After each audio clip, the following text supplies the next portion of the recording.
So in spite of the fact that this phenomena has been around for a long time, why then does it appear so important?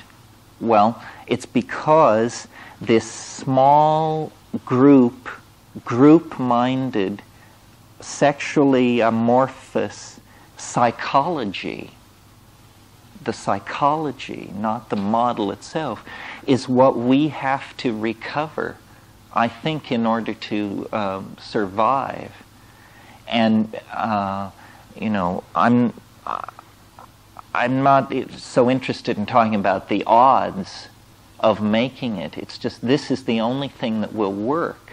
And I said last night, the good news is that the domain in which we must operate is all within our own minds. If we can change our minds, we can take hold of this process and halt it. I believe that the presence of these psychedelics in the plant metabolism, in the biosphere, allowed a kind of informational symbiosis between human beings with highly evolved information processing capacity and the biosphere generally. And that we have no word for this that we're comfortable with. The closest word we have for it is somehow tied up with the concept of religion, religio. But for us, religion is some kind of abstract dialogue carried on with a philosophical principle. That's not what it is. Religion originally was the dimension of the self that directly interfaced nature or the overself.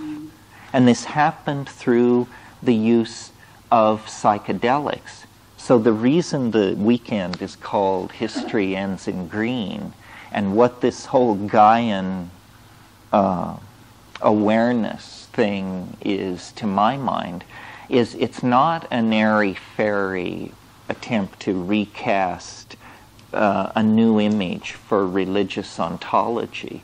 It's the actual discovery of the minded presence of the planet, which has always been here, which is real. It's an existential fact, like chlorophyll or the moons of Saturn.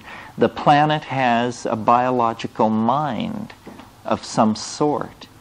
Once you articulate this notion, it doesn't seem that unlikely. After all, the planet is clearly a boundary-defining topology. It's had 2 billion years to,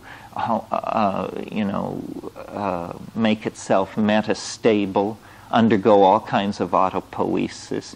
We see the evidence of this around us in the form of the climaxed biome of the planet. We see that biology and water chemistry has been very active. But what we don't see is that as active as the chemistry of water or electron transfer have also been the invisible alchemies of, call it spirit, call it mind, call it the morphogenetic field, whatever it is, and that is the frontier of our awareness.